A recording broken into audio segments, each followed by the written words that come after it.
ఆత్మ బంధువులందరికీ ఆత్మ ప్రణామాలు మాస్టర్స్. మాతృదేవోభవ, పితృదేవోభవ, ఆచార్య దేవోభవ. మనకి ఇంత చక్కటి ధ్యానాన్ని జ్ఞానాన్ని అందించినటువంటి బ్రహ్మర్షి పితామహ పత్రిజీ గారి, రమణ మహర్షుల వారికి, మహావతార్ బాబా గారికి, సమస్త గురుమండలానికి, ఈ భూమాతకు, ప్రకృతి మాతకు, ఈ విశ్వానికి అందరికీ కూడా ఆత్మ నమస్కారాలండి. మహావతార్ ఫౌండేషన్ లో 365 డేస్ సెషన్ లో 27వ రోజు క్లాస్కు అందరికీ స్వాగతము. మనకు ఈ సెషన్ అందించినటువంటి రంగనాథ్ సార్ గారికి కూడా ఆత్మ నమస్కారాలు తెలియజేస్తూ సెషన్ మొదలు పెడదామండి. ఈరోజు మనకు స్వాధ్యాయము అలాగే ధ్యానము ఉంటుంది. స్వాధ్యాయం వచ్చేసి మనకు సీనియర్ పీరియడ్ మాస్టర్ మన రవీంద్రరావు సార్ గారి ద్వారా స్వాధ్యాయం ఉంటుంది. ఆ తర్వాత మనము ధ్యానం చేసుకోవచ్చు. సారు మన సెషన్లోనే జాయిన్ అయ్యి చక్కగా క్లాసులు అన్ని వింటూ ఇప్పుడు క్లాసులు చెప్పడం కూడా మొదలు పెట్టేశారండి. సరే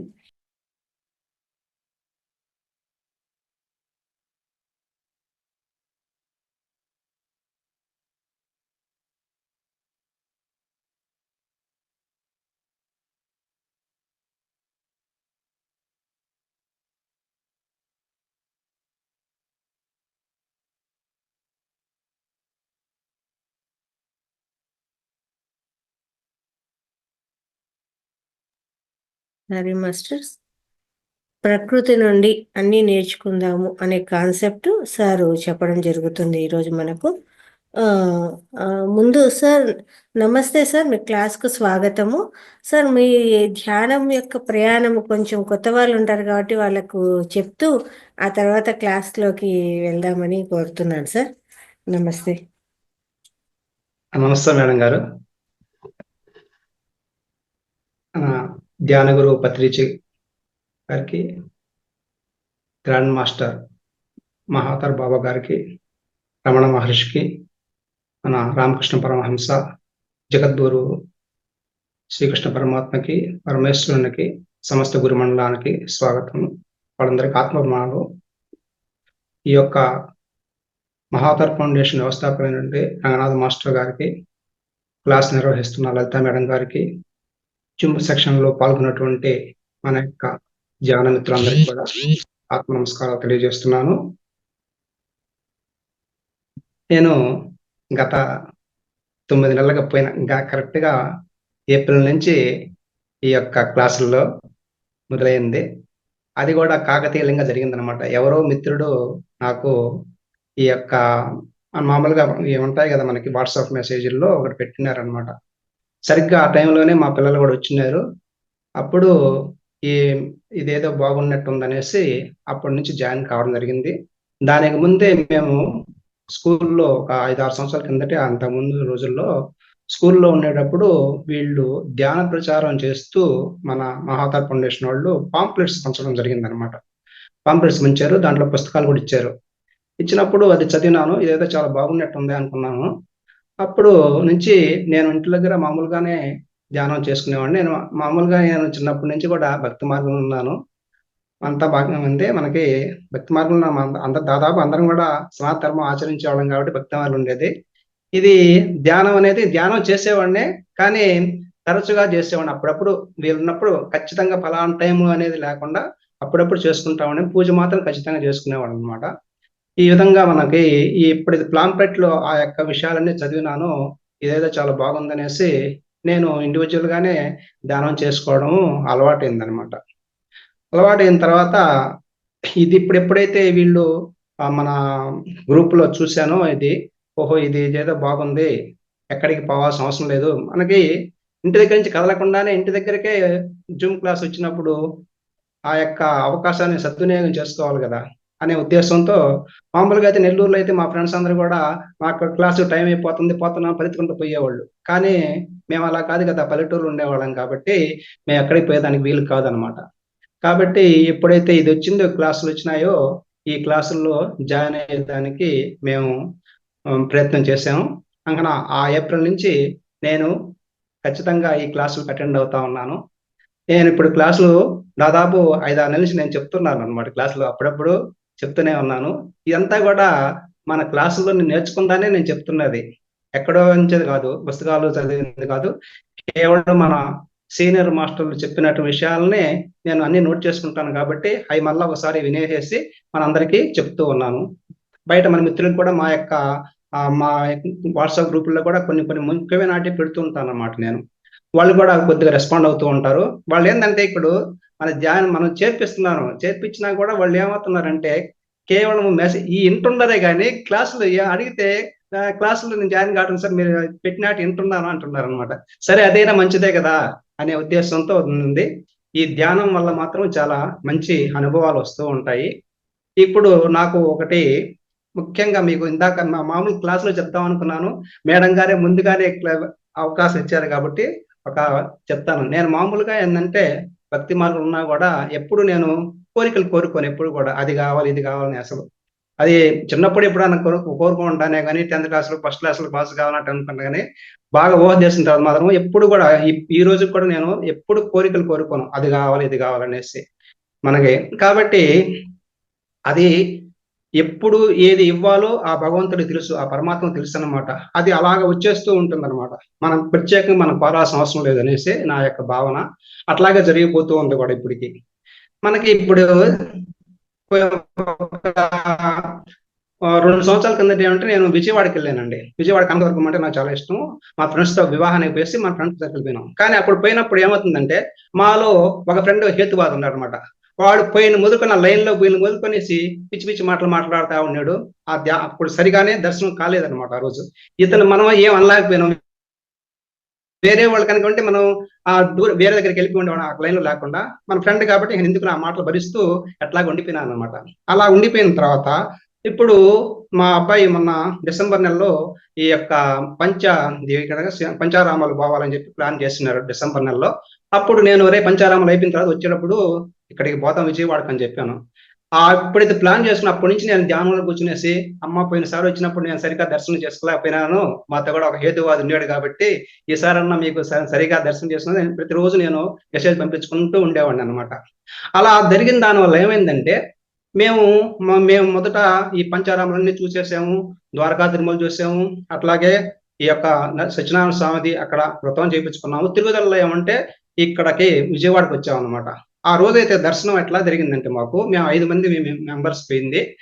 5 నిమిషాల సేపు అమ్మవారికి ఎదురుగుండా నిలబడుకున్నామండి. 5 నిమిషాల సేపు అమ్మవారికి ఎదురుగుండా నిలబడుకుని అంతటి పుణ్యం జరిగిందనమాట. అది మన యొక్క ధ్యానం ద్వారా వచ్చినటువంటి అవకాశంగా భావిస్తున్నాను. అంటే ప్రకృతి మాత ఆమె. మనం ఏది చెప్పినా కూడా ఆమెకి ఆలకిస్తుంటుంది కాబట్టి ఆ విధంగా జరిగిందనేసి మేము భావిస్తూ ఉన్నాను. కాబట్టి అందరూ కూడా ఎక్కువగా ధ్యానం చేసుకునేసి, ధ్యానంలో పోయినప్పుడు ఆటోమేటిక్ అన్ని జరిగిపోతుంటాయండి. మనకు అది కావాలి ఇది కావాలి మనం కోరుకోబడలేదు. అది ఖచ్చితంగా మనకి ఏది ఇవ్వాలో ఆ భగవంతుడికి సృష్టికర్తకు తెలుసు. మనకి ఆ ప్రకృతి మనకి ఇస్తుంది. కాబట్టి మనం అది ప్రకృతి అనుకోండి, దేవుడు అనుకోండి, పరమాత్మ అనుకోండి, అట్లా అనుకోండి, ఎవరి భావన వాళ్ళదన్నమాట. అది జరిగిపోతుండదు, ప్రత్యేకంగా కావాలని కోరుకోబడలేదు. కాబట్టి మనం చేయాల్సిందల్లా కూడా ధ్యాన సాధనను ఎక్కువగా చేసుకోవడం, శాకాహారంలో ఉండడం. ఇది మా యొక్క పర్సనల్ ఎక్స్పీరియన్స్. ఇది ఇంకా భక్తి మార్గం ఉన్నప్పుడైతే ఎక్స్పీరియన్స్ చాలా ఉన్నాయి.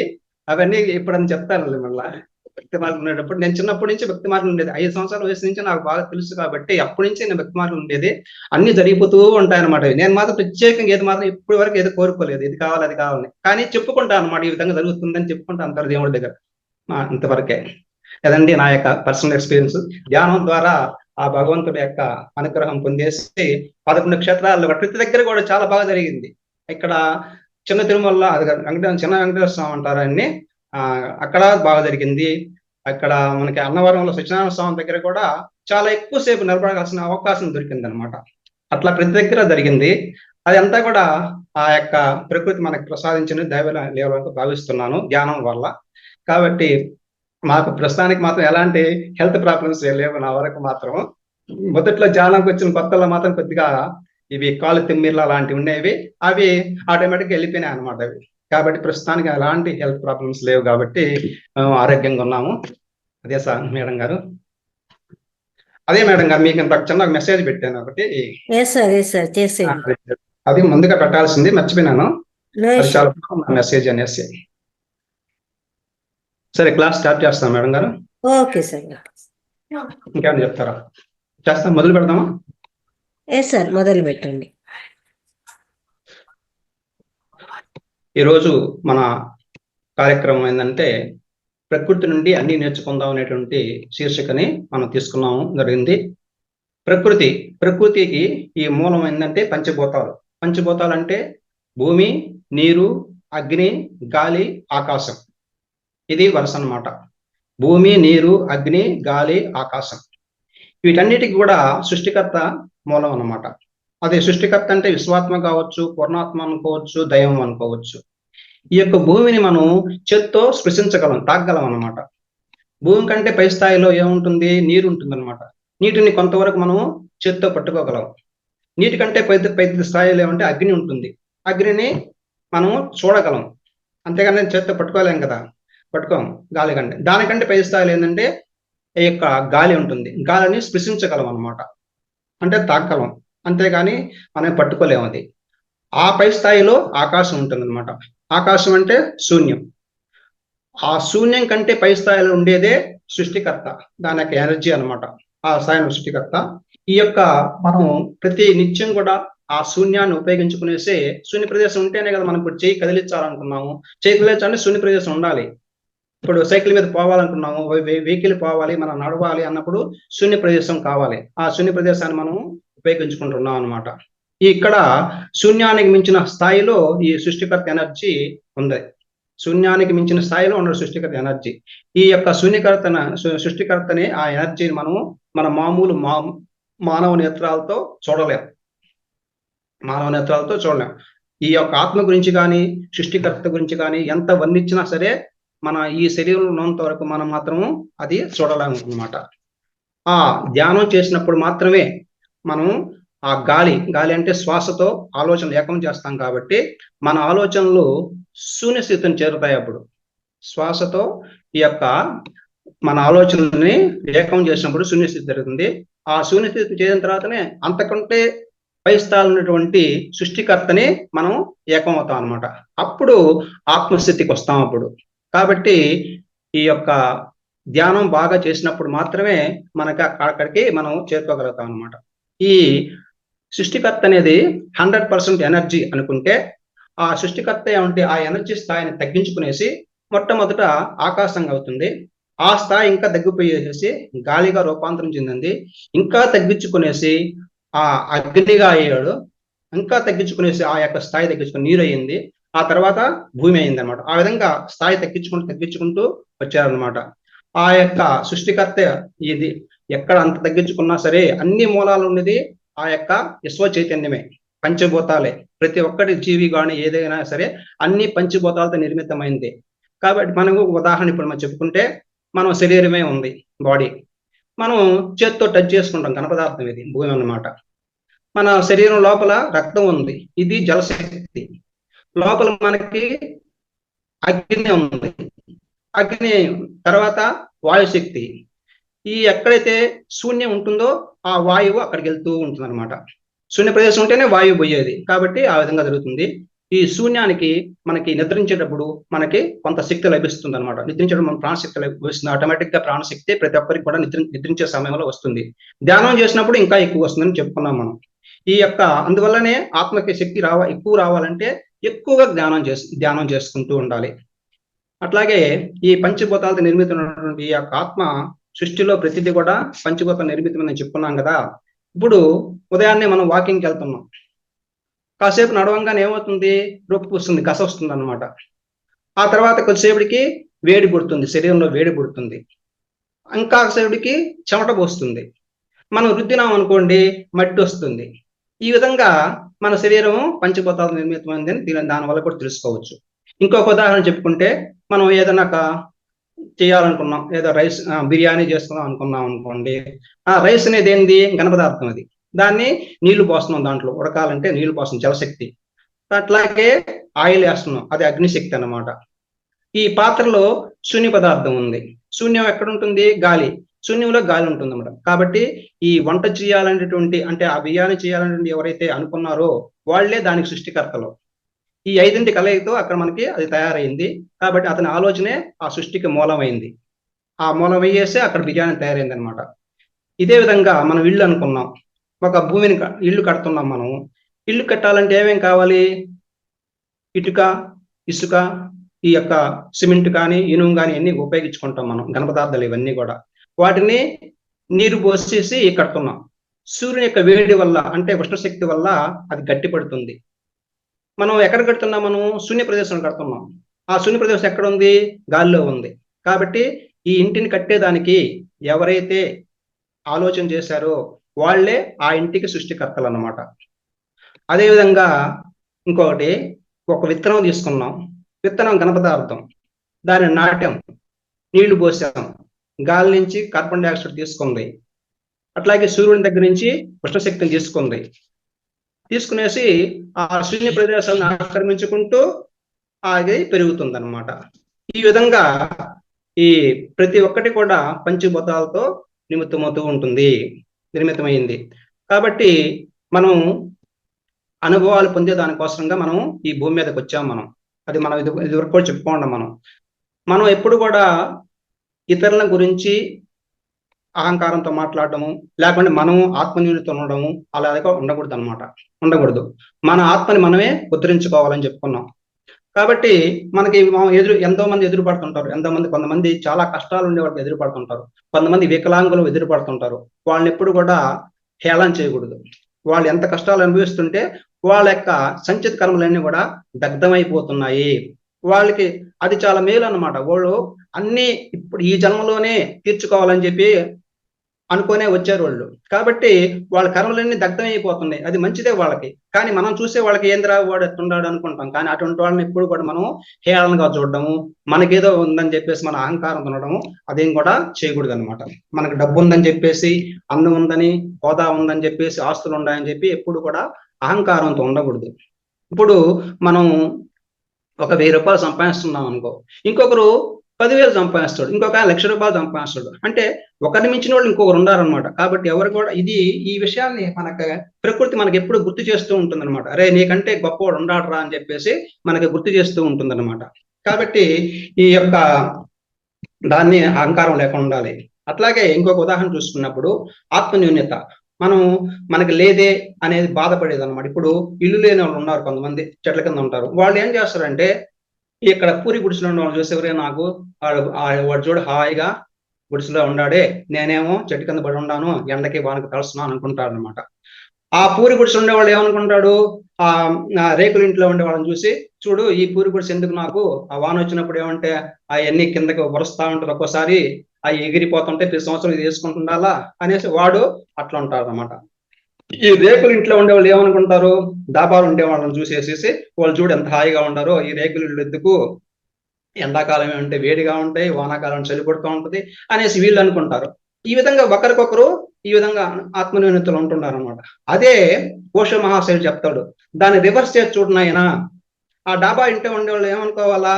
చూడు వాళ్ళకంటే నేను బాగున్నాను కదా, వాళ్ళు రేకుల ఇంట్లో వాళ్ళకంటే నేను బాగున్నాను కదా అని వాళ్ళు అనుకోవాలన్నమాట. రేకులు ఇంటే వాళ్ళు ఏమనుకోవాలా? ఈ యొక్క గుడిసెలో ఉండే వాళ్ళకంటే నేను హాయిగా ఉన్నాను అనుకోవాలి. గుడిసెలో ఉండే వాళ్ళు ఏమనుకోవాలి?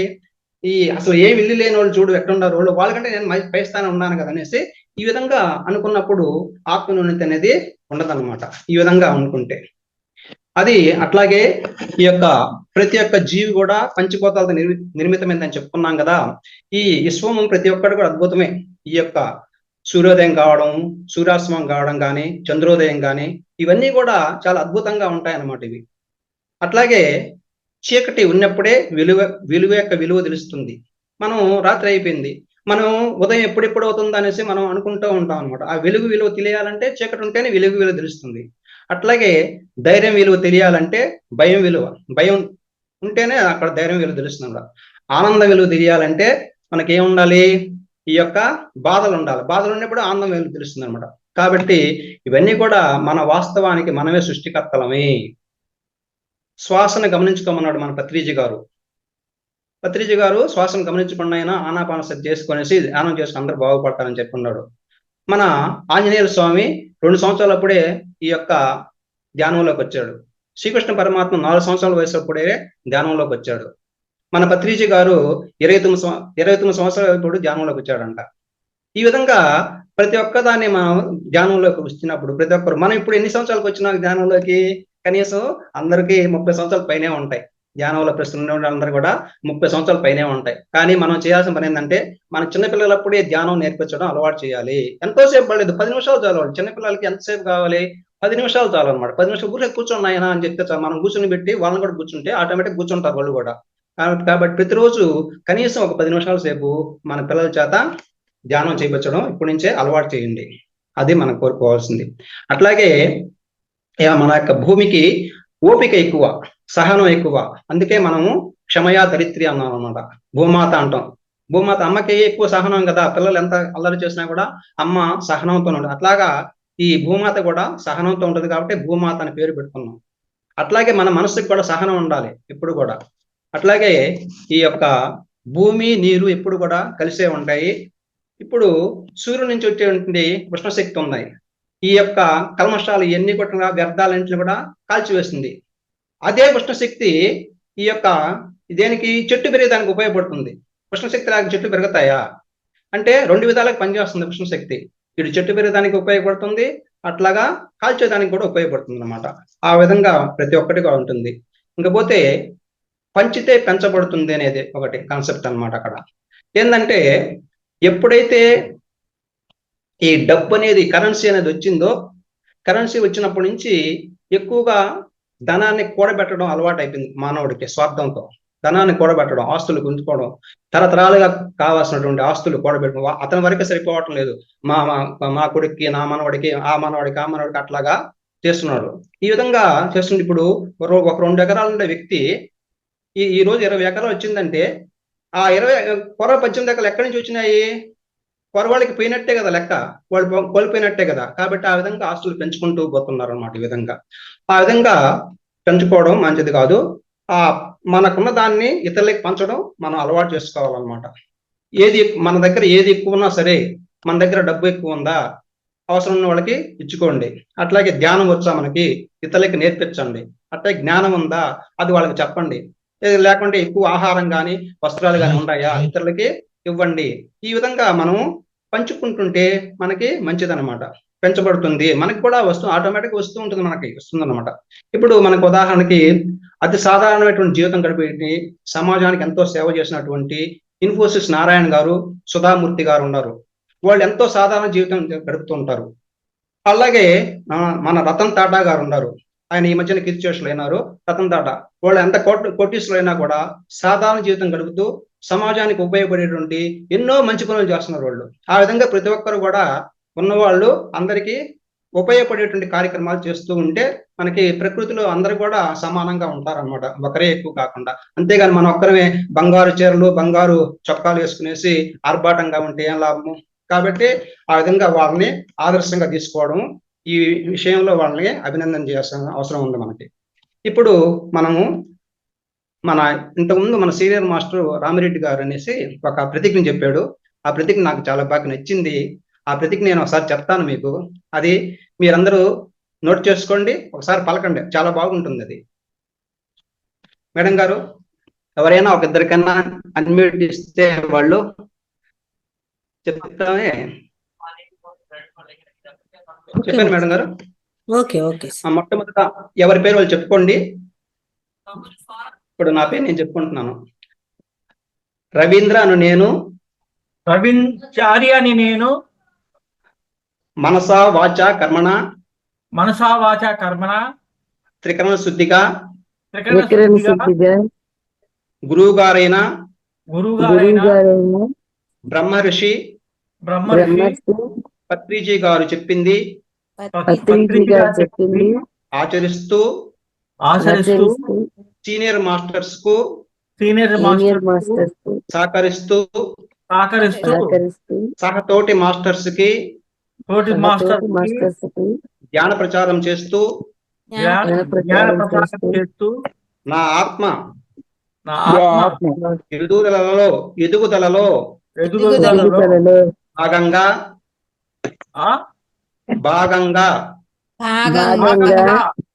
పరమాత్మ స్థితికి చేరుకునే వరకు ఈ అందరికీ మీ మీ అందరికీ అందరికీ సహాయ సహకారాలతో సహాయ సహాయ సహకారాలతో సహకారాలతో విశ్వ కళ్యాణానికి విశ్వ కళ్యాణానికి పనిచేస్తానని కృషి చేస్తానని చేస్తానని ప్రతిజ్ఞ చేస్తున్నాను. ప్రతిజ్ఞ చేస్తున్నాను. ఇది ప్రతిజ్ఞ అండి. తర్వాత ఒక అప్లికేషన్ అన్నమాట, అది కూడా చెప్పండి ఒకసారి. అది చివర్లో మీ పేరు చెప్పండి, చివర్లో చెప్పుకోవాలి. ధ్యానాన్ని వదలకుండా, జ్ఞానాన్ని వదలకుండా, మాయలో పడకుండా, మాయలో పడకుండా, అహంకారం పెరగకుండా, అహంకారం పెరగకుండా దయచేసి దయచేసి మీరు మీరు క్షణం క్షణం అనుక్షణం అనుక్షణం మమ్మల్ని మనల్ని సంరక్షిస్తారని విశ్వాసంతో విశ్వాసంతో వినయంతో వినయంతో వినమ్రంగా వినమ్రంగా విజ్ఞప్తి విజ్ఞప్తి చేసుకుంటూ చేసుకుంటూ మీ మీ పేరు చెప్పండి. మీ రవీంద్ర. లక్ష్మీపతి మీ కోటిలింగాచారి అది అది మొట్టమొదటి చెప్పింది మన ప్రతిజ్ఞ అండి. తర్వాత విజ్ఞప్తి, ఆ పరమాత్మకి విజ్ఞప్తి చేసుకుంటున్నాం మనం. మనలో అహంకారం కానీ ఈ యొక్క మాయలో పడకుండా మన ధ్యానాన్ని కొనసాగించుకున్న దాని కోసం చేసుకున్నటువంటి ఒక విజ్ఞప్తి అన్నమాట. అది కనుక మనం చెప్పుకుంటా ఉంటే మనం ధ్యాన సాధన చాలా చక్కగా జరుగుతుంది. ఇప్పుడు మన క్లాస్లోకి వచ్చేస్తాం. ఇంకా మనం మీరు అది కావాలంటే మీరు తర్వాత నోట్ చేసుకోండి అండి, మనకు రికార్డు పెడితే. నేను చెప్పమంటే ఇప్పుడు మళ్ళీ చెప్తాను, నోట్ చేసుకుంటానంటే.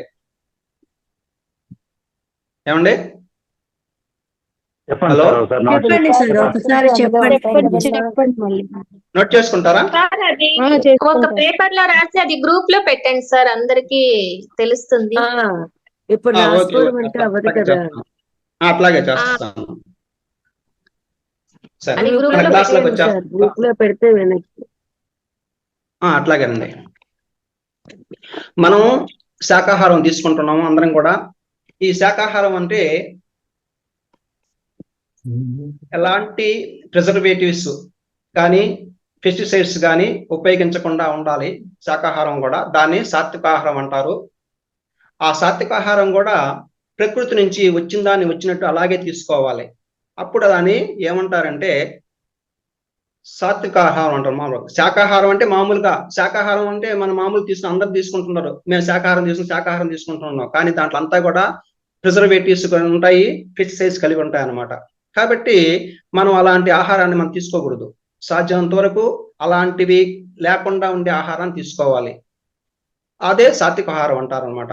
సాత్వికాహారం అంటే ప్రకృతి నుంచి వచ్చింది, ఎట్లా వచ్చింది అలాగే తీసుకోవాలి. ఇప్పుడు ఒక జామ పండు ఉంది, జామ పండు అలాగే తినాలి. దాని వల్ల ఏమంటే ఫ్రిడ్జ్ లో పెట్టేసేసి దాన్ని ఎదురు చేసుకునేసి లేకపోతే జామ్ చేసుకునేసి వాళ్ళు పెట్టిన దాన్ని తీసుకోకూడదు. ఉదాహరణ చెప్పాను అంతవరకే. అట్లాగన్నమాట. అంటే ప్రకృతి నుంచి వచ్చిన దాన్ని వచ్చినట్టుగా తినాలి. దాంట్లో ఎలాంటి పురుగు మందులు కానీ ఈ యొక్క ప్రిజర్వేటివ్స్ కానీ ఉండకూడదు అనమాట. దాన్ని సాత్వికాహారం అంటారు అనమాట. సాధ్యమంతో మనం సాత్వికాహారం తినేదానికి ప్రయత్నం చేయాలి. ఆ సాత్వికాహారం కూడా మనం వండే సమయంలో శుచి శుభ్రతగా ఉండాలి. అందుకే మన వాళ్ళు అంతకుముందు మడి కట్టుకునేసి పోయేవాడు. వంటింటి దగ్గరికి పోవాలంటే ఖచ్చితంగా మడి కట్టుకొని పోయేవాడు అనమాట. అప్పుడు ఆ వండేటువంటి వ్యక్తి శుచిగా ఉంటాడు, శుభ్రతగా ఉంటాడు. ఆ వండేటప్పుడు కూడా ఆ దైవ ధ్యానం చేసుకుంటాను, మంచి ఆలోచనతో చేయాలన్నమాట. మంచి ఆలోచనతో చేస్తాను. అందుకనే చాలా మంది ఇళ్లలో ఆ యొక్క వంటగదిలోనే దేవుడి గది కూడా ఉంటుంది. అప్పుడు దేవుని యొక్క కృప కూడా దాని మీద పడుతుంది. మనం ఆటోమేటిక్ గా ఆ మాటల్లో మాట్లాడుకుంటూ ఉంటాం కాబట్టి మనకి ఆ ఆహారం కూడా చాలా మంచిగా తయారవుతుంది అనమాట. ఆహారం వండేటప్పుడు ఎప్పుడు కూడా చిరాకుతో కోపంతో ఉండకూడదు అనమాట. సాధ్యం వరకు తల్లులు ఎవరు కూడా ఆ విధంగా బిడ్డలకు పెట్టేటప్పుడు ఎవరు ఆ విధంగా ఉండరు. కానీ పొరపాటున ఒక్కోసారి ఉండాల్సి వస్తుంది. కానీ ఎవరు కూడా ఆ విధంగా ఉండకూడదు అనమాట. వండేటప్పుడు ఖచ్చితంగా ప్రశాంతమైన మనసుతో శుచిగా శుభ్రంగా ఉండాలి. దాన్నే ఆహారాన్ని శుద్ధ సాత్విక ఆహారం అంటారు అనమాట. సాత్విక ఆహారము ఈ విధంగా శుచిగా శుభ్రంగా కనుక వండితే శుద్ధ సాత్విక ఆహారం అవుతుంది. అలాంటి ఆహారం తీసుకున్నప్పుడు మన యొక్కకి అది అమృతంతో సమానం అన్నమాట. అట్లాగే ఆహారం తీసుకునే ముందు కూడా ఆహారానికి మన కృతజ్ఞత తెలియజేసుకోవాలి. ఆ ఆహారం ఎక్కడి నుంచి వచ్చింది? భూమి నుంచి వచ్చింది. భూమాతకి కృతజ్ఞతలు చెప్పుకోవాలి. ఎవరు వండారో, ఎవరు వడ్డించారో, ఎవరు పండించారో అది కూడా రైతు మనకు పండిస్తున్నది. వాళ్ళందరికీ కూడా కృతజ్ఞతలు చెప్పుకునేసి అప్పుడు ఆహారాన్ని భుజిస్తే అది అమృత తుల్యం అవుతుంది. మనకి బాగా వంటికి ప్రతి అణువు పోతుంది అనమాట. ప్రతి అణువులో కూడా ఆ యొక్క దైవత్వ భావాలు వస్తాయన్నమాట. ఇంకపోతే మనకి పూర్వకాలంలో ప్రజలు జనాభా తక్కువగా ఉన్నారు కాబట్టి ఎక్కువగా అడవుల్లో లభించే ఉత్పత్తులతోనే సరిపెట్టుకునేవాళ్ళు. అడవుల్లో ఏముంది, కాయలు, పండ్లు, విత్తనాలు, ఈ యొక్క మూలికలు, అలాంటి వాటితోనే సరిపెట్టుకునేవాళ్ళం. అవి సరిపోయేది వాళ్ళకి. అప్పుడున్న జనాభాకి ఆ ఆహార పదార్థాలు సరిపోయేది అనమాట. తర్వాత రాను రాను కొద్దిగా జనాభా పెరిగే కొద్ది ఏమైందంటే ఈ యొక్క పోడు వ్యవసాయం చేసుకోవడం మీద అక్కడక్కడ కొంత చెట్లు నరికేసేసి భూభాగాన్ని సదును చేసుకునేసి పోడు వ్యవసాయం చేయడం అలవాటైంది.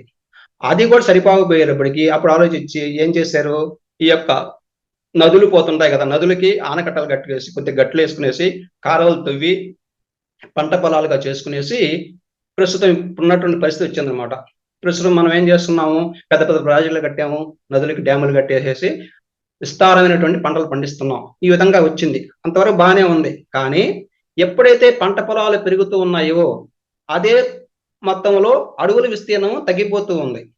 అడవుల విస్తీర్ణం తగ్గిపోతే ఏమవుతుంది, మనం కేవలం ఈ ప్రపంచంలో ఉండేది మనం ఒక్కరమేనా ఉండేది, కొరవ జీవజాతులు ఉన్నాయి కదా, మరి వాటి జీవజాతులకి మనుగడ ఎక్కడ ఉంటుంది, మనుగడ ఉండలేదు. కాబట్టి ఈ యొక్క మానవుడు ఏం చేస్తున్నాడు, ఇప్పుడు ప్రకృతిని విధ్వంసం చేస్తున్నాడు అనమాట. విధ్వంసం చేసిన దాని వాళ్ళ స్వార్థంతో అడవులు ఎక్కడ అవసరం ఉన్నా లేకపోయినా కొట్టేయడం చేసేస్తున్నాడు, విధ్వంసం చేస్తున్నాడు. ఈ నాగరికత ఎప్పుడైతే పెరిగిందో ఈ యొక్క గాలి, నీరు, భూమి మూడు కూడా కలుషితం అయిపోయినాయి. అగ్నినత్త ఏం చేయలేడులే, అది మాత్రం ముట్టుకుంటే కాలుతుంది కాబట్టి ఏం చేయలేడు. మనకు ప్రస్తుతం కావాల్సింది గాలి కలుషితం అయిపోయింది, నీరు కలుషితం అయిపోయినాయి, భూమి కూడా కలుషితం అయిపోతుంది అన్నమాట. ఎట్లాగా అంటే ఇప్పుడు భూమి ఖనిజాల కోసం విపరీతంగా తవ్వేస్తున్నాడు, బొగ్గు కోసంగా ఎక్కడెక్కడో ఇక్కడ తవ్వింది కాకుండా ఇప్పుడు సాగరంలో కూడా తవ్వుతున్నారు, ఇప్పుడు సాగర గర్భాలు కూడా తవ్వుతున్నారు అనమాట. అట్లాగే నీళ్ల కోసంగా లోతు బావులు వేసేస్తున్నారు అనమాట. విపరీతమైన బాధలు 100 అడుగులు, 200 అడుగులు, 300 అడుగుల వల్ల వెళ్ళిపోతున్నారు బావులు. భూమి మొత్తం కూడా ఎక్కడ భూగోళం మొత్తం వేసేస్తున్నారు. ఇంకపోతే ఫ్యాక్టరీలోంచి వచ్చేటువంటి కలుషిత వ్యర్థ జలాలు ఉంటాయన్నమాట. ఒక ఫ్యాక్టరీ నడుస్తుందంటే ఖచ్చితంగా ఒక జలం వస్తుంది అన్నమాట, శుద్ధి. అది శుద్ధి చేయకుండానే నదుల్లోకి వదిలేస్తూ ఉన్నారు వాళ్ళు. వదిలేసిన దానివల్ల నదులు కూడా కలుషితం అయిపోతున్నాయి అన్నమాట.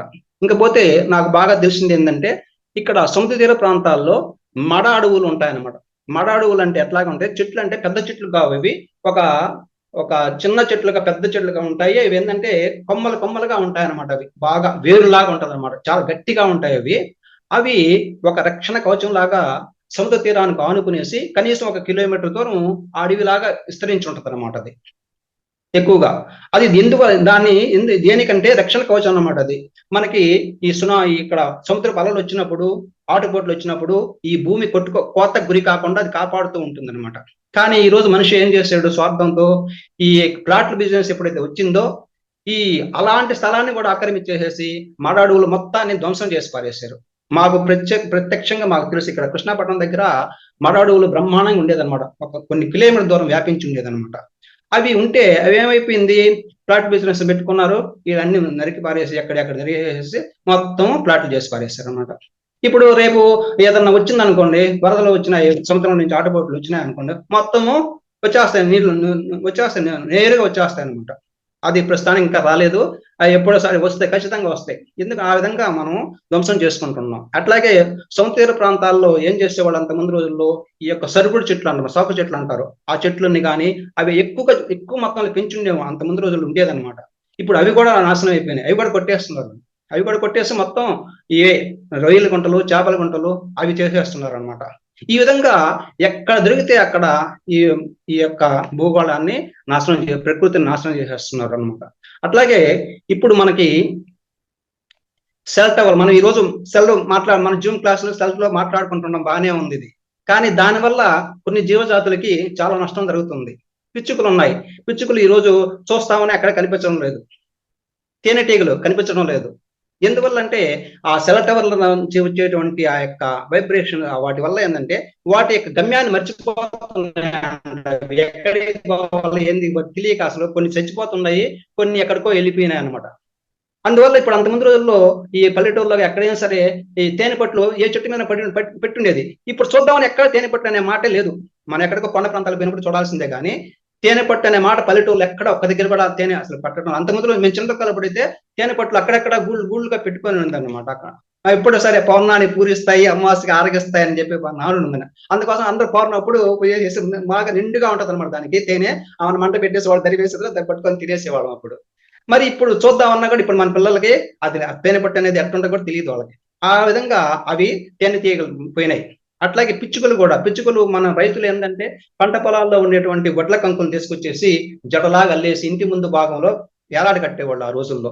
ఏలాడు కట్టినప్పుడు ఏమవుతుంది, అవన్నీ పిచ్చుకలు వచ్చేసి ఒక 10 పిచ్చుకలు వచ్చేసి అవి తింటా ఉంటే చూడడానికి ఆ యొక్క దృశ్యం ఎంత బాగుంటుంది అంటే అంత బాగుంటుంది అనమాట. మరి ఈ రోజు ఎక్కడ ఉన్నాయి పిచ్చుకలు? లేవు, ఎక్కడా లేవు అనమాట. ఈ విధంగా ప్రకృతిని మనం అంతా కూడా నాశనం చేసుకుంటా ఉన్నాం. ఇక్కడ పగలు ప్రతీకారాల వల్ల భూకంపాలు వస్తాయని చెప్పి తెలుసుకున్నాం. మనకు అరబ్ కంట్రీస్ లోనే ఎక్కువ భూకంపాలు వస్తున్నాయి. ఎందువల్ల అక్కడ ఎక్కువగా వాళ్ళకి ఎప్పుడు ఘర్షణ జరుగుతూ ఉంటాయి, అక్కడే భూకంపాలు అందుకనే వస్తున్నాయి వాళ్ళకి. అట్లాగే ఇంకా ఈ ప్లేగు కానీ, కలరా కానీ, సునామీలు, ఈ కరోనాలు, ఈ యుద్ధాలు, ఇవన్నీ కూడా ప్రకృతి యొక్క యుద్ధం అన్నమాట. ప్రకృతి ఈ యొక్క దాన్ని అరికట్టే దానికి అప్పుడు ప్రకృతి మనతో యుద్ధం చేస్తుంది అది అనుకోవాలన్నమాట. ఇదే విధంగా ప్రకృతిని వినాశనం ఇట్లా జరిగితే, ఇలాగే కొనసాగితే కొద్ది రోజులకి ఇతర గ్రహాలలాగా మన గ్రహం కూడా తయారవుతుంది. అంటే నిర్జీవం అయిపోతుంది అన్నమాట. జీవులు నివసించడానికి వీలు కాకుండా పోతుంది. కాబట్టి ఈ యొక్క భూమాతని మనం రక్షించుకోవాల్సిన బాధ్యత మన మీద అందరి మీద ఉంది. ప్రతి ఒక్కరు కూడా బాగా చెట్లను పెంచుకోవాలి. ఏ చెట్లు పెంచుకోవాలి? మనం కేవలం పూల చెట్లు, కూరగాయల చెట్లు అది కాదు. మనకి నీడనిచ్చే చెట్లు, వేప చెట్టు, కానుగ, మర్రి, రావి, ఈ యొక్క నేరేడు, అలాంటి చెట్లని బాగా పెంచడం అలవాటు చేసుకోవాలి ప్రతి ఒక్కరు. కనీసం ఇంటికి ఒక చెట్టు పెంచినా కూడా ఒక గ్రామంలో ఎన్ని చెట్లు అవుతాయి? కాబట్టి ప్రతి ఒక్కరు కూడా అలాంటి చెట్లని పెంచుకోవడానికి ప్రయత్నం చేసుకోవాలి. అట్లాగే ప్లాస్టిక్ ని సాధ్యమైనంత వరకు నిషేధించాలి. గవర్నమెంట్ వాళ్ళు ఏం చేస్తారంటే నిషేధించామంటారు.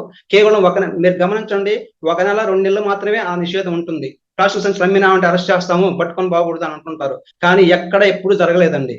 ఎప్పుడు కూడా ప్లాస్టిక్ సంచులు, ప్లాస్టిక్ ప్రతి దానికి ప్లాస్టిక్. రోజు కనీసం ఒక 1/4 కేజీ ప్లాస్టిక్ అని మన ప్రతి ఒక్కరి ఇంట్లో వస్తుంది. మనం ఒకవేళ సంచులు చేసేపోయినా కూడా మనం తెచ్చుకునే పదార్థాలన్నీ ప్లాస్టిక్ లోనే వస్తున్నాయి. అవి ఏం చేయాలా? ఖచ్చితంగా మనం బయట వేయాల్సిందే వాటిని. ఇప్పుడు మరీ ఘోరంగా అయితే టిఫిన్ ప్లేట్లలో కూడా అతి పల్చగా ఉన్నటువంటి ప్లాస్టిక్ పొరని వేస్తున్నారు. మీరు గమనించే ఉంటారు.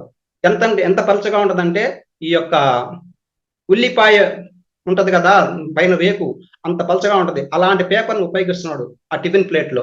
ఆ టిఫిన్ ప్లేట్ లో ఉపయోగించినప్పుడు ఆ వేడి ఇడ్లీ కానీ, దోశ కానీ, బోండా కానీ వేసినప్పుడు ఆటోమేటిక్ అది కరుగుతుందా లేదా?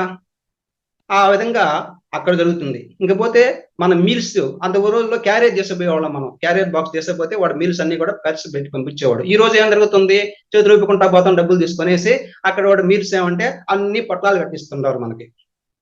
అన్ని పొట్లాలే, ఆహారం ఒక పొట్లము, ఇంకపోతే కూరలన్నీ కూడా కనీసం ఒక 10 పొట్లాలను వస్తాయి ఒక్కోదానికి ఒకటి. ఆ పొట్లాలు కట్టేటప్పుడు ఎట్లా చేస్తున్నాడు? వేడి పదార్థాలను ఆ పొట్టంలో పోస్తాడు. అంతేగా చల్లారిన తర్వాత కదా పోసేది. ఆ వేడి పదార్థం పోసినప్పుడు ఆ సాంబార్ కానీ, ఆ యొక్క పప్పు కానీ అంతా కూడా ఆటోమేటిక్ గా కరిగిపోతుంది. అదే కదా మనం తినేది. కాబట్టి సాధ్యమైనంత వరకు మనం ఆ ప్లాస్టిక్ కి దూరంగా ఉండేటట్టు ప్రయత్నం చేయాలి. గవర్నమెంట్ కూడా అసలు దాన్ని బ్యాన్ చేయాలి ప్లాస్టిక్ ని. కానీ అది జరగటం లేదు. అది మనం అంటున్నారు, మేము ప్లాన్ చేసేసాము, శిక్షణ 2 రోజులు పేరింగ్ చేస్తారు అనమాట, రేటింగ్ చేస్తారు, పోయేసి అన్ని దగ్గర కేవలం 1 నెల రోజులే జరుగుతుంది. అది తర్వాత మళ్ళీ మామూలే. సరే, అది అయిపోయిన తర్వాత ఫ్యాక్టరీ నుంచి వచ్చేటువంటి కాలుష్యం శుద్ధి చేసిన తర్వాతనే బయటకు వదలాలి. మనం ఇప్పుడు చెప్పుకున్నాం, ఫ్యాక్టరీల నుంచి ఏ వ్యర్థ జలాలు వస్తూ ఉన్నాయి కదా, ఆ వ్యర్థ జలాలని వాళ్ళు కావాలనుకుంటే శుద్ధి చేసి పంపించవచ్చు. కానీ ఖర్చు అవుద్దని చెప్పేసి ఎవరు అడతాలే మనల్ని అనేసి అట్లాగే పంపించేస్తూ ఉంటారు అనమాట. కాబట్టి అది కఠినంగా కనుక అమలు చేస్తే, గవర్నమెంట్ చేయాల్సిన పని అది, మనం చేయలేం కదా. వాటిని గమనిస్తే ఆ యొక్క కాలుష్యాన్ని కూడా నివారించవచ్చు. అట్లాగే ఈ పొగ గొట్టాలు ఉన్నాయి. ఇప్పుడు మాకు దగ్గరలో ధర్మ స్టేషన్ ఉన్నాయండి. దగ్గరలోనే ఒక 10 కిలోమీటర్ల దూరంలోనే కరెక్ట్గా 10 ఉంటాయి. ఆ పెద్ద ఒక్కొక్కటి 800 వాట్స్ ఉండేది అనమాట, హై వాట్స్. అది ఎంత పొగ వస్తుంటుంది. కానీ వాళ్ళు కూడా కావాలంటే దాన్ని చేయొచ్చు. ఎట్లాగంటే వాడికి ప్రత్యేకం చిమ్నీలు ఉంటాయంట. చిమ్నీలు పెట్టినప్పుడు ఆ పొగ కూడా ఫిల్టర్ అయిపోయేసి పర్వదే పైకి పోతుంది, ఈ పొగ అంతా కూడా కిందకి వెళ్ళిపోతుంది అనమాట, ఆ కార్బన్ అంతా కూడా. కాబట్టి కానీ అది పాటించరు. అది ఊరినే పుస్తకాలు పేపర్ల మీద ఉంటదే కానీ. అట్లాగే ఆ యొక్క సరౌండింగ్స్ లో చెట్లని ఎక్కువగా పెంచాలనేసి ఉంటది, కానీ పెంచరు వాళ్ళు. ఇప్పుడు మన విశాఖ ఉక్కు దగ్గరికి పోయినాం అనుకోండి, అక్కడ మొట్టమొదటిసారి విశాఖ ఉక్కు చేసినప్పుడు ఖచ్చితంగా అది అమలు చేసే వాళ్ళు ఆ యొక్క ఫ్యాక్టరీ చుట్టూరు కూడా విపరీతంగా చెట్లను పెంచారంట. ఇప్పుడు బయట వాతావరణం ఒక 35 ఉందనుకోండి, అక్కడికి పోయినప్పుడు 32కే కనీసం బయట కంటే కూడా అక్కడ 32 డిగ్రీలు తక్కువ చూపిస్తుంది అంట. అంటే అంత బాగా ఎక్కువ చెట్లు పెంచారు. అదే విధంగా కనుక అన్ని దిక్కులు పెంచితే ఈ ఇంత మరి ఈ ధ్వంసం జరగదు అనమాట. అంటే వాతావరణం కాలుష్యం జరగదు. కానీ చేయరు, ఎందుకంటే ఖర్చుతో కూడా కొన్ని అనమాట. ఆ విధంగా మనం ఈ యొక్క దీన్ని ఖచ్చితంగా అమలు చేయడానికి ప్రయత్నం చేయాలి. ఇంకపోతే ఇక్కడ ప్రస్తుతం గవర్నమెంట్ లో ఇక్కడ ఎవరైనా సరే ప్రతి వీధిలో కూడా సిమెంట్ రోడ్లు వేసేసారు. ప్రతి వీధిలో సిమెంట్ రోడ్లే, ఎక్కడ సన్న సన్న గుందులు కూడా సిమెంట్ రోడ్లే. 5 అడుగులు వెళ్లకుండా సిమెంట్ రోడ్లు వేసేస్తున్నారు. దానివల్ల ఏమవుతుంది, వర్షం పడినప్పుడు ఒక్క చుక్క నీరన్నా లోపలికి పోతుందా? పోదు, ఎరకాలి కదా లోపలికి పోవాలి. దానివల్ల ఏమవుతుంది, రోజు రోజుకి భూగర్భ జలాలు లోపలికి వెళ్ళిపోతూ ఉంటుంది. కాబట్టి మనం ఏం చేయాలి, ప్రతి ఒక్కరు కూడా మనంగానే మన ఇంటి దగ్గరే కనీసం 5-6 వరాల్లో తీసుకుని, వర అంటే తెలుసు కదా, గుండ్రంగా ఉండేది, వరాలు వేసేసి కిందకేసి దాని లోపల కాంక్రీట్ వేసుకునేసి ఇంకుడు గుంటలు ఏర్పాటు చేసుకుంటే ప్రతి ఒక్కరి ఇంట్లో ఇంకుడు గుంటలు చేసుకోవాలి. అట్లాగే గవర్నమెంట్ కూడా ఏం చేయాలంటే ఈ అపార్ట్మెంట్ కట్టే వాళ్ళని మొట్టమొదట అసలు ఇంకుడు గుంట మీ ప్రదేశంలో కట్టితేనే చూపిస్తేనే మీకు ఇస్తాము, పర్మిషన్ ఇస్తామని చెప్పేసి ఖచ్చితంగా ఉంటే వాళ్ళు ఖచ్చితంగా కడతారు. వాళ్ళు ఇప్పుడు ఎంతో అభివృద్ధి చెందినటువంటి బెంగళూరు నగరంలో మొన్న ఎండాకాలంలో నీళ్లు లేకుండా పోయినేవాళ్ళు, నీరే లేదు వాళ్ళకి. ఎందుకంటే అంతా కూడా లోపలికి పోయేదే ప్రశ్నే లేదు. అంత సమృద్ధిగా నీళ్లు ఉండి కూడా ఇక్కడ వీళ్ళు ఎంతలా బోర్లు వేసినా కూడా వాళ్ళకి నీళ్లు రాలేదంట, అన్ని ఆగిపోయినాయంట. అవి ఆఖరి అందరూ కూడా ట్యాంకులతో నీళ్లు తీసుకొచ్చుకునేసి సంపుల్లో పోసుకునేసి వాడుకున్నారు. కాబట్టి ఖచ్చితంగా మీరు వాళ్ళందరూ గవర్నమెంట్ చేయాల్సిన పని ఏంటంటే ప్రతి ఒక్కరూ అపార్ట్మెంట్ కట్టేవాళ్ళు ఇంకుడు గుంటలు ఏర్పాటు చేయాలని చెప్పేసి ఖచ్చితంగా ఫాలో కావాలని చెప్పి చేయాలన్నమాట. అది ఒకటి. ఇంకపోతే చివరగా మనకి ప్రస్తుతం ఈ యొక్క ప్రయాగరాజులో కుంభమేళా జరుగుతుంది. కుంభమేళా జరుగుతున్నప్పుడు కొన్ని కోట్ల మంది జనాభా, ఒక్కొక్క రోజులోనే కొన్ని కోట్ల మంది జనాభా వస్తున్నారు. ఎక్కువ మంది జనాభా వచ్చినప్పుడు ఏమవుతుందంటే ఈ గాలికి సఫికేషన్ జరుగుతుంది, మామూలుగా అయితే జరుగుతుంది అనమాట. కానీ అక్కడ ఎంతో ప్రశాంతంగా ఉంది. అక్కడ కారణం ఏంటంటే మనకి దానికి ఒక కారణం ఉందన్నమాట. 1970 సంవత్సరంలో జపనీస్ శాస్త్రవేత్త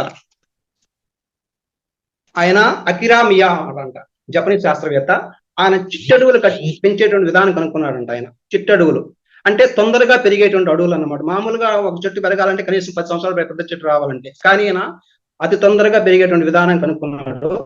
అది ప్రస్తుతం మన దేశంలో కూడా గుజరాత్, యూపీ, ఇక్కడ మన తెలంగాణలో కూడా కొన్ని దగ్గరలో అమలు చేస్తున్నారంట. అవి అదే ఆ యొక్క దాన్ని ప్రయాగరాజులో కుంభమేళా జరుగుతుందని ముందుగా తెలుసు కాబట్టి ఆ గవర్నమెంట్ వాళ్ళు ఏం చేశారు, ముందుగానే ఒక 20 ఎకరాల స్థలంలో అక్కడక్కడ 10 చోట్ల ఈ చిట్టడుగులు పెంచినారంట.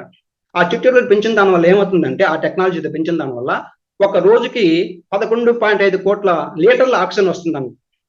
ఒక రోజుకి 11.5 కోట్ల లీటర్ల ఆక్సిజన్ వస్తుంది. అంటే వాళ్ళకి ఎలాంటి ఇబ్బంది లేదు. అక్కడ ఎన్ని కోట్లు ఇచ్చినా కూడా జనాలు, అంటే ఆ చుట్టుపక్కల ప్రాంతాలు పెంచేశారు అడవులు. 2 సంవత్సరాలు అవి కనీసం 20 నుంచి 30 అడుగులు అయితే పెరిగినాయంట. అవి పెంచిన చెట్లన్నీ కూడా ఇవే. ఇవి మనం ఇప్పుడు చెప్పుకున్నవే, వేప, ఈ యొక్క కానుగ, నేరేడు, ఈ యొక్క మర్రి, అలాంటి చెట్లను, తులసి కూడా. అంటే ఆక్సిజన్ బాగా మనకి శుద్ధి చేసే దానికోసం, గాలిని శుద్ధి చేసేటువంటి అలాంటి చెట్లన్నీ పెంచున్నారు ఆడ. కాబట్టి వాళ్ళకి ఎలాంటి ఇబ్బంది లేకుండా ఇప్పుడు జరుగుతుంది. కాబట్టి ఆ విధంగా గవర్నమెంట్ వాళ్ళు ముందు చూపుతో చేస్తున్నారు కాబట్టి జరుగుతుంది. ప్రతి గవర్నమెంట్ కూడా, మన రాష్ట్రంలో ఉండే, మన దేశంలో ప్రతి గవర్నమెంట్ కూడా ఇదే విధానం పాటిస్తే మనకి చిట్టడుగులు, మన పెద్ద పెద్ద అడుగులు అట్లా నాశనం అయిపోతున్నాయి. కనీసం ఈ విధంగా చేసుకుంటే ఆక్సిజన్ కొరత లేకుండా అందరం కూడా ప్రస్తుతంగా ప్రధానంగా ఉండగలం. ఆక్సిజన్ లేకుంటే ఆక్సిజన్ కూడా సిలిండర్ లాగా కొనుక్కోవాల్సిన పరిస్థితి ఏర్పడుతుంది. ఇప్పుడు నీళ్లు కొనుక్కుంటున్నాము, అట్లాగే ఆక్సిజన్ కూడా కొనుక్కోవాల్సిన పరిస్థితులు వస్తాయన్నమాట. కాబట్టి మనం చేయాల్సిన పని ఏంటంటే ఈ గాలి కాలుష్యాన్ని అరికట్టాలి, ప్రకృతిని పరీక్షించుకోవాలి. ప్రస్తుతం ఉన్న విధంగా అన్నా సరే, అంతకంటే మించిపోకున్నా కూడా ప్రస్తుతం విధంగా మన భావితరాలకి ఈ యొక్క ఇదే విధంగా అందించేదానికి మనం కృషి చేయాలి. అది మనం ఇప్పుడు కోరుకుంటుంది. ఆ విధంగా చేసుకుంటే మనం ప్రకృతిని రక్షించుకున్నాం అవుతాం మేడం. ఇది ఈరోజు మనం ఈ ప్రకృతి గురించి చెప్పుకున్నటువంటి విషయము. ఈ పంచభూతాలతో నిర్మితమైనటువంటి ప్రకృతి అనేది చెప్పుకున్నాం కదా. కాబట్టి ప్రకృతిలో ఉన్నటువంటి ప్రతి ఒక్కదాన్ని కూడా మనము పరిరక్షించుకోవడానికి ప్రయత్నం చేయాలి. గాలి, నీరు, ఇవి 3 వాటిలే మనకి అగ్ని ఆకాశం సరే మనకి మన పరిధిలో లేదు. ఇక్కడ గాలి నీరు, భూమి గాలి నీరు, ఈ మూడింటిని సాధ్యంత వరకు కాపాడుకోవడానికి ప్రయత్నం చేసుకోవాలి. కనీసం ఎక్కువ కలుషితం కాకుండా మన భావితరాలకి అందించేదానికి ప్రయత్నం చేయాలి. మనం గమనించుకుంటున్నాం, మనం చిన్నప్పుడు ఎట్లా ఉండింది, ఇప్పుడు ఎట్లా ఉంది, మరి మన పిల్లలు పెద్ద అయ్యేటప్పటికి ఎట్లా తయారవుతారు, వాళ్ళు ఎట్లాగుంటుంది వాతావరణం, అది గమనించుకోవాలి. కాబట్టి ఇప్పటి నుంచే మనం జాగ్రత్త పడాలి. అదే ఈ యొక్క అవకాశం ఇచ్చినటువంటి ఈ యొక్క ఫౌండేషన్ వారికి కృతజ్ఞతలు. ఈ యొక్క జూమ్ క్లాస్ లో పాల్గొన్నటువంటి మాస్టర్లందరికీ కూడా ధన్యవాదాలు. Thank you sir. చాలా అద్భుతంగా చెప్పారు. పంచభూతాలతో ఎలా మమేకమవుతాము అనేది, పంచభూతాలతో ఏముంటుంది, ఏం నేర్చుకున్నాము, దాని నుంచి మనము ఆ పొల్యూషన్ ఎలా కాపాడుకోవాలి అనేది కూడా, దాని నుంచి ఎలాంటి పొల్యూషన్స్ వచ్చాయి అనేది చెప్పారు. చాలా అద్భుతంగా ఉంది సార్. ప్రతి మాట అద్భుతంగా చెప్పారు. స్పీచ్ చాలా బాగుంది. ప్రతి ఒక్కరు కూడా అంతే. చెట్లను పెంచడం ద్వారా ఆక్సిజన్ లెవెల్స్ బాగా పెరుగుతాయి, మన చుట్టుపక్కల వాతావరణం బాగుంటుంది. అలాగే ఈ అగ్నిహోత్ర అని మనము చెప్తూ ఉంటాం క్లాస్లో. ఈ అగ్నిహోత్ర అనేది కూడా ఒక చిన్న కిట్ అంతే. ఆ కిట్లో ఏం చేస్తాము మనము, చిన్న ఒక ఆవు పిడకను, అంత కర్పూరం, అంత నెయ్యి, ఇది వేయడమే. ఒక ఇంత బియ్యపు గింజలు. ఇది కూడా ఎంత పొల్యూషన్ తగ్గిస్తుంది అంటే ఆక్సిజన్ అంత అద్భుతంగా తీసుకొని వస్తుంది. ప్రతి ఒక్కరూ కూడా ఈ చిన్న విషయం, ఏం పెద్ద విషయం ఏం కాదు, ఆవు పిడకలు కొంచెం ప్రతిరోజు చేస్తూ వస్తే ఏమవుతుందంటే ఈ ఆక్సిజన్ మనకు ఏదైతే పొల్యూషన్ ఉందో అది కూడా చాలా బాగా కంట్రోల్ అవుతుంది అనమాట. ఇది చేసే ప్రయత్నం చేద్దాం అందరం కూడా. అలాగే చెట్లను, ప్రతి ఇంటికి ఒక చెట్టు పెంచుకుంటా, ఒక మంచి చెట్టు అనేది పెంచుకుంటా వస్తే ఆ మొక్కలు బాగా పెరిగాయంటే అది కూడా ఆక్సిజన్ లెవెల్స్ బాగా పెరుగుతాయి. నీళ్ళను కూడా అంతే. మనం ప్లాస్టిక్ అనేది ఎప్పుడైతే దాన్ని కంట్రోల్ చేయగలుగుతామో అవన్నీ కూడా ఈ నీళ్ళలో వేయడం, వ్యర్థ పదార్థాలు తెచ్చేది ఆ నీళ్ళు పారే నీళ్ళలో పడేస్తూ ఉంటారు అనమాట. అది కంట్రోల్ చేసుకుంటే ఆ నీళ్ళు కూడా శుద్ధి అవుతాయి. ఈ వాతావరణం అంతా మన చేతుల్లోనే ఉంది, మనమే చేస్తున్నాం అంతా కూడా. ప్రకృతిని అంతా మనమే పాడు చేసుకుంటూ ఉన్నాం అనమాట. కాబట్టి ఆ మనుషులమే మారి చక్కగా ఆ ప్రకృతిని కాపాడుకుంటూ వస్తే అంతా అద్భుతంగా ఉంటుంది. అన్నీ కూడా మన చేతుల్లోనే ఉన్నాయి. ప్లాస్టిక్ అనేది వాళ్ళు అమ్ముతూ ఉంటారు, కానీ మనం మన ఇంట్లో నుంచి ఒక బుట్ట బ్యాగ్ తీసుకెళ్ళి అన్ని దాంట్లో పెట్టుకొని వస్తే ఆ ప్లాస్టిక్తో పనే లేదు. ఒకరు తగ్గినా కానీ ఒక 10 కవర్లు తగ్గుతాయి కదా. అలా అద్భుతంగా ఉంటుంది. అట్లా మనము సాధ్యమైనంత వరకు మనకు ఎంత వీలైతే అంత ఆ ప్రకృతిని కాపాడే ప్రయత్నం చేద్దాం మాస్టర్స్. అందరూ కూడా సార్కి ఒకసారి గట్టిగా ధన్యవాదాలు తెలియజేద్దాం. ఇంత అద్భుతమైన సెషన్ అందించారు మనకు. Thank you sir. Thank you very much. Okay thank you madam. ఎవరైనా దీని గురించి మాట్లాడడం కానీ, కామెంట్స్ ఎలా ఉంది ఏంటి హ్యాండ్ రైజ్ చేయండి. ఓకే, అన్మ్యూట్ చేసుకోండి మేడం.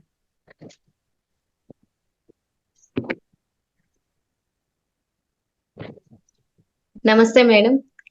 రవీంద్ర సార్ కి నమస్తే. చాలా చక్కగా ఎంత బాగా ఎక్స్ప్లెయిన్ చేశారు సార్. మీ క్లాస్ అంటే అలా గంగా ప్రవాహం అంతే, అలా ఫ్లోలో వెళ్ళిపోతా ఉంటుంది. చాలా బాగా చెప్పారు సార్. ప్రతి ఒక్క విషయం గురించి చాలా చక్కగా విశ్లేషించారు. ధ్యానం గురించి గాని, లేదా ప్రకృతిని మనం ఎలా కాపాడుకోవాలి, లేదా మన జీవన శైలి గురించి, ప్రతి ఒక్క అంశం గురించి చాలా చక్కగా వివరించారు సార్. ప్రతి ఒక్కరూ దీని నుంచి అవేర్నెస్ తెచ్చుకొని ఇవన్నీ పాటిస్తే ఎన్నో అద్భుతాలు జరుగుతాయి sir. Thank you so much sir, ఇంత మంచి జ్ఞానాన్ని మాకు అందించిన దానికి. Thank you so much sir. Thank you. Thank you madam గారు.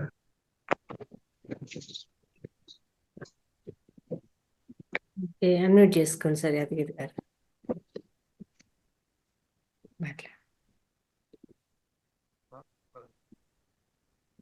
మాట్లాడండి. మీరు తీసుకున్న ఈ సబ్జెక్టు చాలా అద్భుతంగా ఉంటుంది. ఎందుకంటే మనం ఈరోజు అంటే పంచభూతాల కాను మనం మనం మనం ఎలా ఉండాలి, మనం వంట చేసేటప్పుడు ఎలా ఉండాలి, ఆ ప్రతి ఒక్కటి అంటే మీరు చెప్పింది మనం దీన్ని ఉపయోగించినట్టయితే చాలా అద్భుతాలు జరుగుతుంది. మీరు చేసిన చెప్పిన ప్రతి పాయింట్ చెప్పరా, ప్రతి ఏ పాయింట్ కూడా మనం ఇది లేదనుకుంటా ప్రతి పాయింట్ చాలా అద్భుతంగా చెప్పారు.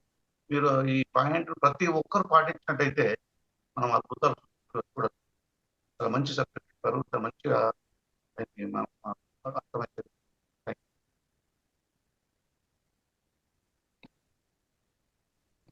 అన్మ్యూట్ చేసుకోండి శ్రీలక్ష్మి గారు, అన్మ్యూట్ చేసుకోండి. నమస్తే అండి.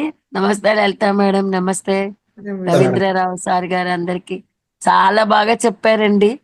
అసలు భూమి, నీరు అవన్నీ కలుషితం కాకుండా ఎలా చూసుకోవాలి, వాటిని ఏం చేస్తే కలుషితం కాకుండా ఉంటాయి, అది శుచి శుభ్రత గురించి కూడా చెప్పారు. చాలా చక్కగా ఇవన్నీ చేయండి బాగుంటారని. సాత్విక ఆహారం గురించి కూడా చెప్పారు. వాటన్నింటినీ కూడా ఆచరిస్తాము. చాలా బాగా చెప్పారండి. మీకు చాలా ధన్యవాదాలు. థ్యాంక్ యూ మేడం గారు. నైట్ క్లాస్ ఎలా ఉంది మేడం? బాగుంది మేడం, అందుకే వాళ్ళు జాయిన్ అయిపోయాను. అది రుచి చాలా బాగుంది, అందుకే జాయిన్ అయిపోయాను. Thank you madam. ఓకే, ఇంకా మాస్టర్స్ ఎవరైనా మాట్లాడతారా? హ్యాండ్ రైజ్ చేయండి.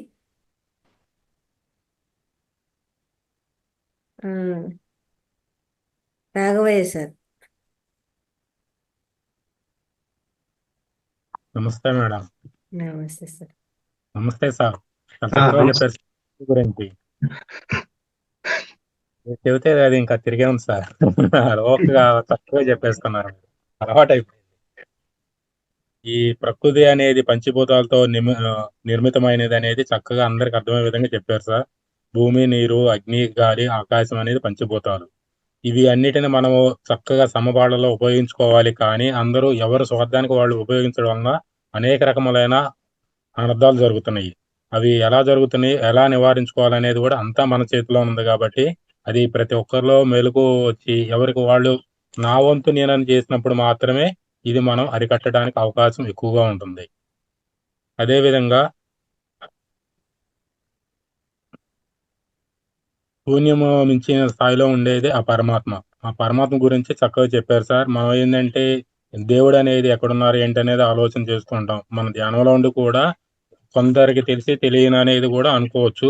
ఒక రకంగా చెప్పాలంటే ప్రతి దాంట్లోనూ మనం ధ్యానం చేస్తే తప్పితే ఈ సృష్టికర్త ఎక్కడ ఉంటారు ఏంటనేది అవగతం కాదనేది మీరు చక్కగా అర్థమయ్యేది చెప్పారు సార్.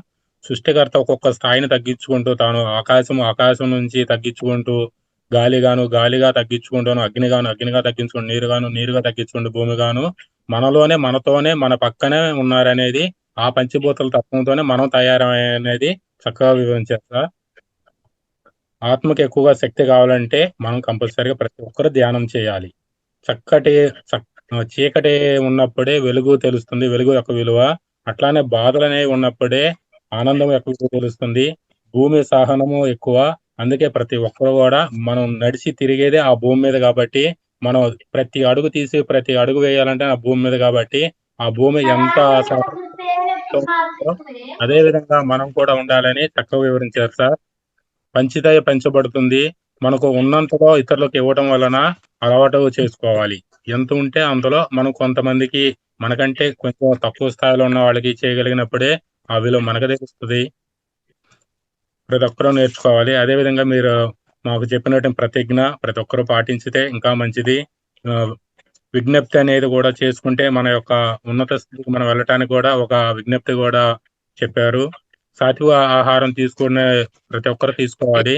ఆహారం వండేటప్పుడు కూడా ఎలాంటి జాగ్రత్తలు తీసుకోవాలనేది కూడా చక్కగా వివరించారండి. ఈ ఆహారం అనేది మనం రకరకాలుగా చేస్తూ ఉంటాం. అసూయలతో కానీ లేదా కోపతాపాలతో చేస్తుంటాం. ఆ యొక్క ఆహారం తీసుకున్న వాళ్ళు కూడా తీసుకున్నాం అనేది నామకే ఉంటుంది, కానీ తర్వాత దాని యొక్క ప్రభావం మనం నరాల్లోకి వెళ్ళి అది కామ క్రోధాలకి అనేది ఎక్కువగా దారితీస్తుంది. అది కూడా చక్కగా వివరించారు సార్.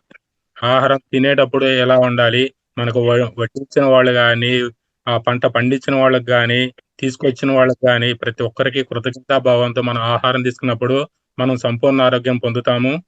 పంటలు పండించడము అధిక మొత్తంలో పెరుగుతున్నప్పుడు మన చుట్టూ ఉన్నటువంటి వ్యవసాయ భూములు పెరుగుతూ మన యొక్క ప్రకృతిని మనం అడవులను కానీ చుట్టుపక్కల ఉన్నటువంటి చెట్లు కానీ మనమే నరికివేసి మనం అక్కడ అధిక మొత్తంలో పంటలు పండిస్తున్నాం. కాబట్టి మనకి ఎంత అవసరమో అంతవరకు స్వీకరించి మిగతా ప్లేస్ అంతా చెట్లు పెంచడం వలన అందరికీ గాలి కానీ స్వచ్ఛమైన గాలిని మనం స్వీకరించబడతాము.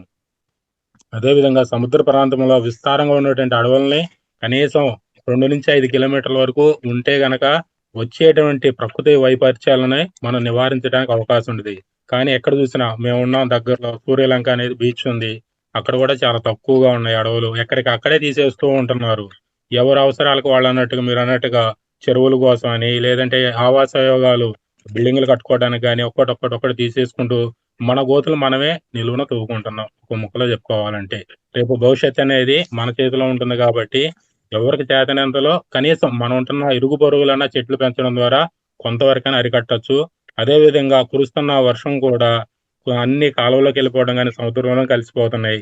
మీరు చెప్పిన విధంగా ఇంకుడు గుంటలను ఏర్పాటు చేయడం వల్ల ఎంతో ఎంతో కొంత భూమిలోకి వెళ్ళి రేపు మనం పండించే పంటలకి కొంతలో మరీ 20, 100, 200 అడుగులు వెళ్లకుండా ఒక 50, 60 ఉంటే కొంచెం వరకైనా మనం ఇంకా కొంతకాలం మనుగడగా సాగించడానికి అవకాశం అనేది ఉంటుంది. ఫ్యాక్టరీల నుంచి వచ్చేటువంటి వాయు కాలుష్యం కానీ జల కాలుష్యం కానీ ఆ వ్యర్థాలను తీసుకొచ్చి నీటిలో కలిపేసి జల కాలుష్యం చేసి తాగటానికి ఉపయోగపడకుండా చేసేసి ప్రతిదీ మినరల్ వాటర్ లెక్కన మనం తయారు చేస్తున్నాం.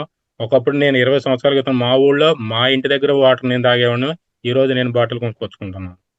అలాంటి పరిస్థితి అయిపోయింది. ఉప్పు నీరు అయిపోయింది. చుట్టుపక్కల ఈ చెరువులను తవ్వారు. అప్పటి నుంచి తీపి వాటర్ కాస్త సవ్వాకులు అయిపోయినాయి. తాగటానికి కూడా పనికి రాకుండా అయిపోయినాయి.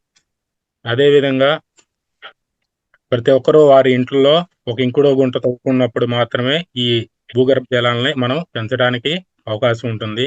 మీరు చెప్పిన విధంగా కుంభమేళలో శాస్త్రవేత్తలు 1991 జపనీస్ శాస్త్రవేత్త అతి తొందరగా పెరిగే మొక్కల విధానం కనిపెట్టి ఆ చుట్టుపక్కల కూడా పెంచుతున్నారు. అదే విధంగా అన్ని ప్రాంతాల్లో కూడా ఆ విధానాన్ని అవలంబించినప్పుడు మనం జల కాలుష్యాన్ని తగ్గించుకోవడానికి అవకాశం ఉండిద్ది. వాయు కాలుష్యాన్ని తగ్గించుకోవచ్చు. మనకి అనేక రకాల ప్రమాదాల నుంచి అగ్ని ప్రమాదాల నుంచి కూడా ఈ చెట్లు మనల్ని రక్షించడానికి అవకాశం ఎంతైనా ఉంటది. దగ్గర దగ్గర ఇళ్ళు పెరిగిపోతున్నాయి. అక్కడ చెట్లు ఉండట్లేదు. ఒక ఇంటి మీద ఒక ఇంటికి వచ్చినప్పుడు ఆపడానికి అవకాశం లేదు. కనీసం ఫైర్ ఇంజిన్ వెళ్తానికి కూడా అవకాశం లేకుండా అన్ని ఒకేసారి తగలబడిపోతున్నాయి. ప్రతిదీ మనం అవసరాల కోసం అనుకోని మనకి మనమే ఇబ్బందులు కొని తెచ్చుకుంటాం.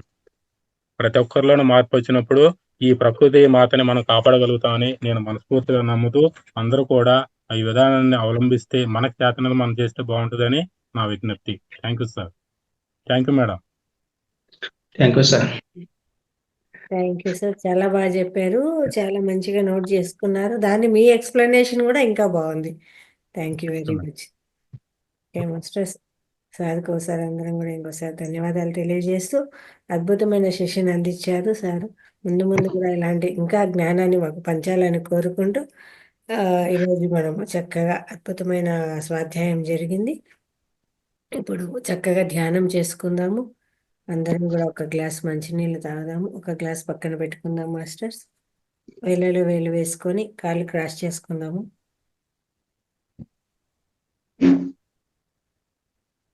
పిరమిడ్ ఉంటే పెట్టుకోండి చక్కగా.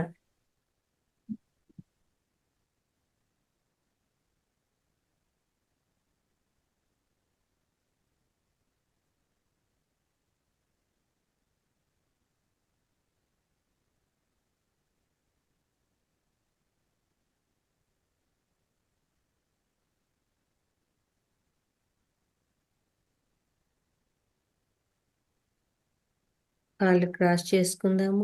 వేలలో వేలు వేసుకుందాము. అద్దాలు ఉంటే తీసి పక్కన పెట్టేద్దాం మాస్టర్స్. ఎవరు కింద కూర్చునే వాళ్ళైతే ఉత్తర మీద ఒక మ్యాట్ వేసుకొని కూర్చోండి. పైన కూర్చునే వాళ్ళు కాళ్ళు క్రాస్ చేసుకొని కూర్చోండి. వేలలో వేలు వేసుకుందాము. శ్వాస మీద ధ్యాస. ఏ నామము లేదు, ఏ నామస్మరణ లేదు, ఏ మంత్రము లేదు, ఏ జపము లేదు. కేవలము సహజంగా సరళంగా జరిగే శ్వాసను గమనించడమే ధ్యానము. మనం మాట్లాడుతున్నా, నడుస్తున్నా, భోంచేసినా, పడుకున్నా శ్వాస అదంతకదే జరుగుతూ ఉంటుంది. అలాంటి సహజమైన శ్వాసను మనం గమనిస్తాం ఇక్కడ. ఆ శ్వాసను గమనించడమే ధ్యానము. గట్టిగా గాలి తీసుకోవడం కానీ వదలడం కానీ ఉండదండి. సహజంగా తీసుకుంటూ వదిలేదాన్ని గమనిస్తాం ఇక్కడ.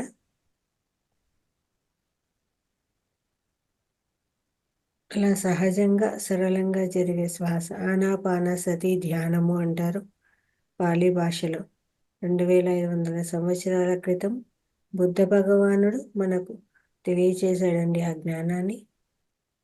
అది మరుగున పడిపోతే తిరిగి ఆ జ్ఞానాన్ని పత్రిజీ గారు మనందరికీ కూడా తెలియజేశారు. ఈ శ్వాస మీద ధ్యాస అని. ఆలోచనలు వస్తూ ఉంటాయి, పోతూ ఉంటాయి మాస్టర్స్. ఆలోచనలను వదిలిపెట్టేసి ధ్యానం చేసుకుందాము. శ్వాస మీద ధ్యాస. ఆలోచనలు కట్ చేసుకుంటూ ఉండాలి, ముందుకెళ్తూ ఉండాలి.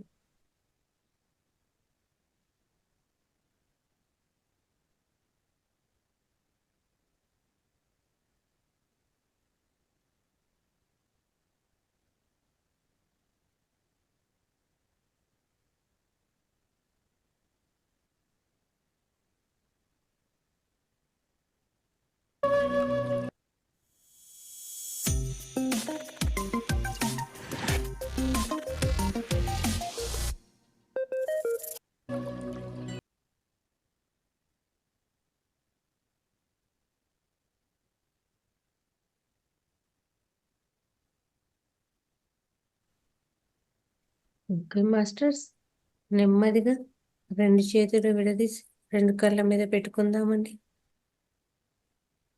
5, 4, 3, 2, 1.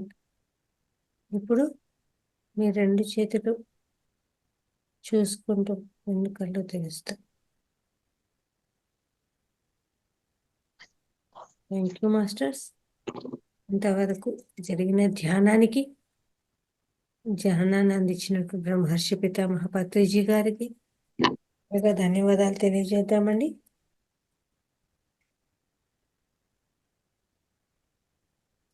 Thank you masters. తిరిగి రేపటి సెషన్లో ఇంకొక మాస్టర్ ద్వారా జ్ఞానాన్ని అందుకుందాము. రేపటి సెషన్లో కలుసుకుందాము. అలాగే నెక్స్ట్ సెషన్కి ఎవరైనా క్లాస్ ఇవ్వాలనుకున్న వాళ్ళు అలా పేరు నమోదు చేసుకోండి, మెసేజ్ చేయండి నాకు. ఫిబ్రవరి సెషన్లో ఎవరైనా క్లాస్ ఇవ్వాలనుకున్న వాళ్ళు చక్కగా క్లాస్ చెప్తాం మేము అని ముందుకు వచ్చి చెప్పచ్చు మాస్టర్స్. అలా పేరు నాకు మెసేజ్ చేయండి. Thank you.